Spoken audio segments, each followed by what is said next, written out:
Realizadores.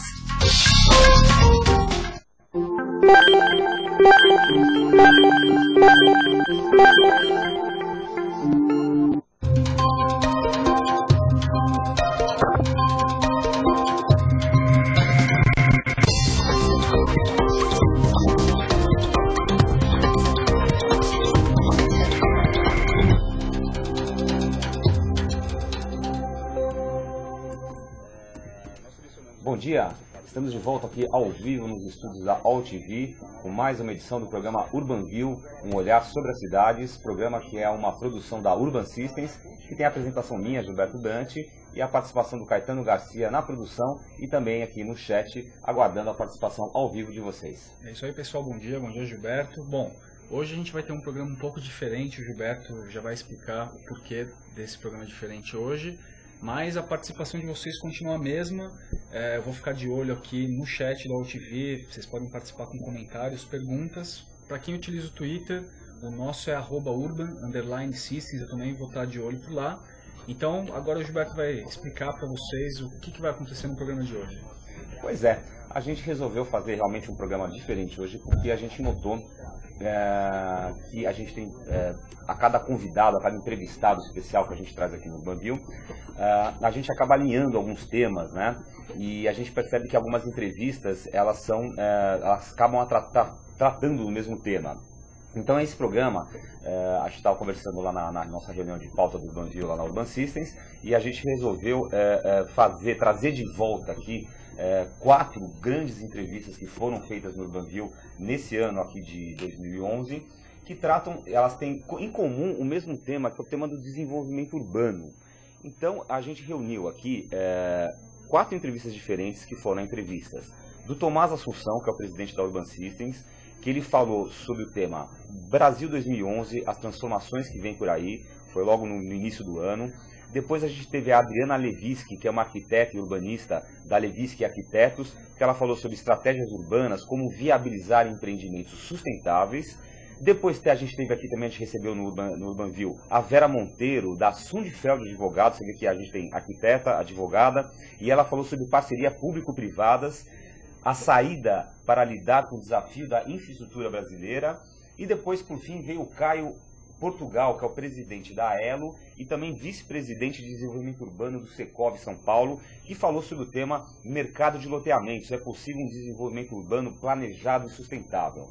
E a gente percebeu em comum, né, sobre todas essas entrevistas, que todas elas falam sobre um tema que a gente reuniu então sobre o nosso olhar da semana do nosso programa de hoje, que conversar na tela, que é o seguinte tema, o seguinte olhar da semana: desenvolvimento urbano, como o mercado imobiliário influenciará as novas cidades. Então, nesse UrbanView de hoje, a gente vai rever trechos de programas que trataram sobre o desenvolvimento urbano e as transformações pelas quais as cidades vêm passando em função da reconfiguração imobiliária, né? Esse primeiro trecho de programa que a gente vai trazer aí é o programa com o Tomás Assunção, que é o presidente da Urban Systems. O Tomás realmente tem uma visão muito privilegiada do mercado, porque ele está presente nos mais diversos setores da economia. Ele é um interlocutor de diversas empresas que estão presentes nos mais diversos setores da economia. E ele então tem informações que vão determinar planos e visões de diferentes indústrias, de diferentes setores que farão parte dos cenários econômicos que passarão pelo Brasil, irá passar nessa próxima década. Então a gente conversou com o Tomás aqui no programa sobre o tema Brasil 2011, as transformações que vêm por aí. Então a gente conversou nessa entrevista com o Tomás questões como as indústrias se comportarão no primeiro ano da nova década, quais são os gaps e as oportunidades para os diferentes setores da economia, como anda a preparação para a Copa de 2014 e dos Jogos Olímpicos de 2016. Então eu vou pedir aí para a mesa soltar esse trechinho, o primeiro trechinho da entrevista do Tomás Assunção, e depois eu e o Caetano vamos comentar aí. E se você estiver assistindo, eu quero que você também participe com as suas questões aí, e a gente comenta aqui depois com o chat junto com o Caetano, ok? Para conversar com o Tomás, a gente selecionou hoje como nosso olhar da semana, que é o tema que conduz o nosso programa, a seguinte frase: Brasil 2011, as transformações que vêm por aí. que a gente quer conversar com o Tomás, explorar aí, é saber o seguinte: como as diversas indústrias, os diversos setores da economia se comportarão nesse primeiro ano dessa nova década que a gente está abrindo. 2011 é o primeiro ano aí de uma nova década. Quais são os gaps e as oportunidades para esses diferentes setores da economia? Como anda a preparação para a Copa de 2014 e para as Olimpíadas de 2016? Nós selecionamos aqui para o nosso quadro de uma fase um trecho do discurso da posse da nova presidente Dilma Rousseff, onde ela diz o seguinte: venho, antes de tudo, para dar continuidade ao maior processo de afirmação que esse país já viveu. A maior homenagem que posso prestar ao presidente Lula é ampliar e avançar as conquistas do seu governo. Reconhecer, acreditar e investir na força do povo foi a maior lição que o presidente Lula deixou para todos nós. Sob sua liderança, o povo brasileiro fez a travessia para uma outra margem da história. Minha missão agora é de consolidar essa passagem e avançar no caminho de uma nação geradora das mais amplas oportunidades. Tomás, tirando o tom exultante de quem está tomando posse do discurso oficial, como é que você vê essa afirmação da presidente? Quer dizer, você acha que realmente nós estamos atravessando por uma outra margem? Você acha que essa herança existe e nós estamos ingressando numa nova fase? Eu acho que sim, sem dúvida. Sem dúvida, nós estamos atravessando. Não chegamos ainda na outra margem, mas nós estamos atravessando. Acho que nós vamos visualizar, durante essa travessia, o que é esse legado deixado pelo Lula. Vamos falar um pouquinho de 2010. Vamos começar fazendo a tua análise de 2010. Você acompanhou aí, né, diversos setores da economia, você viu o andamento de diversos projetos dos mais diferentes setores da economia. Qual a tua avaliação de 2010? Como é que foi o Brasil em 2010? Bom, o Brasil em 2010, ele teve uma oportunidade única, né? Ele exerceu um papel internacional praticamente único.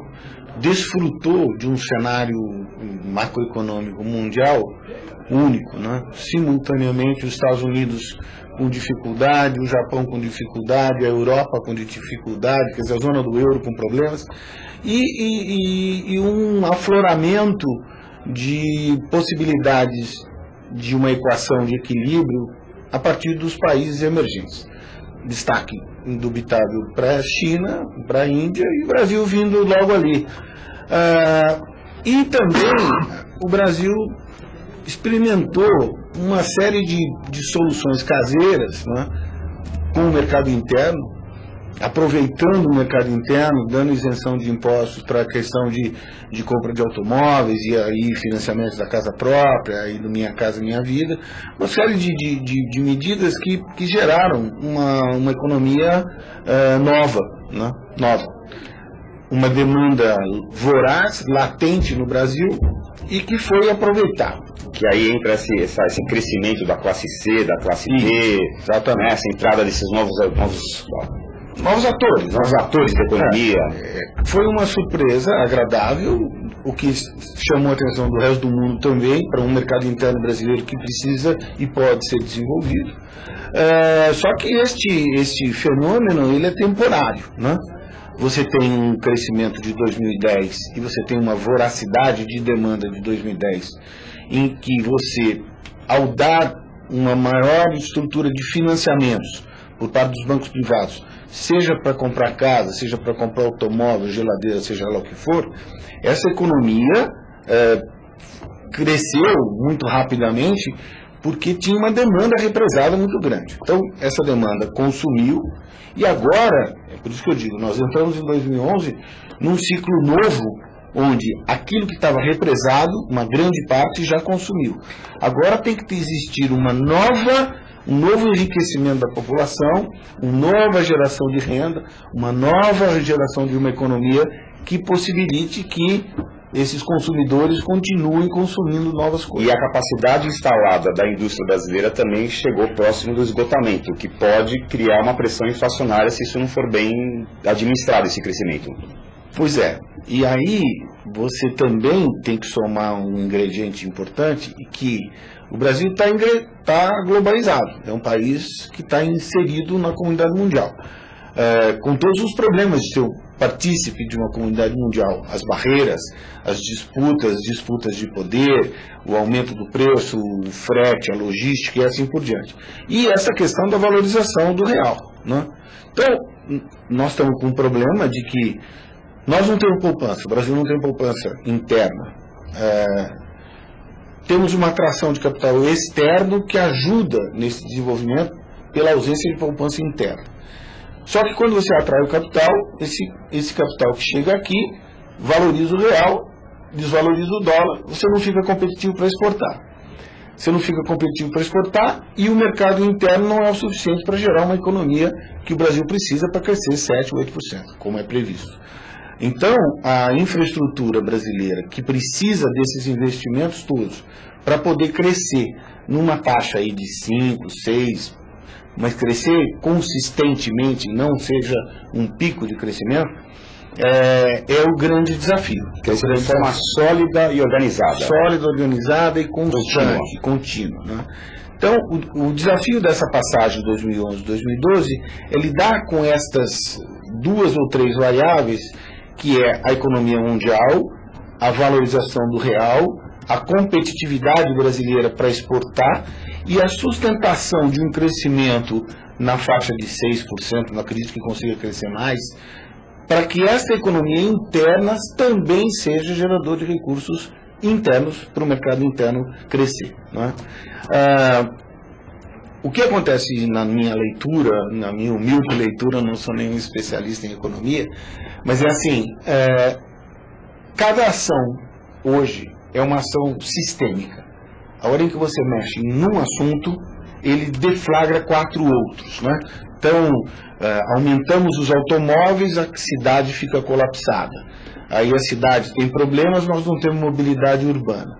Não tem mobilidade urbana, não consegue circular as mercadorias. A logística fica engessada. Aí eu mexo no porto, no aeroporto, quer dizer, mexo na economia, gero renda, o aeroporto entra em colapso porque muita gente viaja de avião que não viajava. Então, a visão sistêmica que é exigida do Brasil neste momento, levando em consideração o mercado externo, a infraestrutura e as condições brasileiras de proporcionar um crescimento sustentável, não consegue circular as mercadorias. É o grande desafio desse próximo governo. O legado que veio, e aí no aeroporto, o legado, a herança que vem é uma herança eufórica, que está tudo ótimo, que está tudo maravilhoso, e que o Brasil é o país, né, do sucesso. Mas como toda festa, se você não tomar cuidado, vem uma ressaca no dia seguinte, né? Pois é, mas acho que o problema maior nosso é despertar uma expectativa, né, entre o possível e o desejável, entre o desejo e o possível. Tem um dado de realidade. E esse dado de realidade é um dado econômico, ele é um dado econômico-financeiro. Atratividade do capital, capacidade desse capital render, rentabilizar e capacidade do país crescer com sustentação dessa taxa, né? E não simplesmente um crescimento que é um pico que depois cai, e aí eu fico sempre nessa briga de aumento o juro para atrair o capital, aí o capital chega aqui, é um capital exploratório, não é um capital que está aqui com visão de longo prazo, e a gente fica sempre nessa gangorra, né? É hora do Brasil não viver mais na gangorra. Essa é a grande oportunidade atrelada a esse grande risco dessa transição 2011-2012. E a construção civil? Porque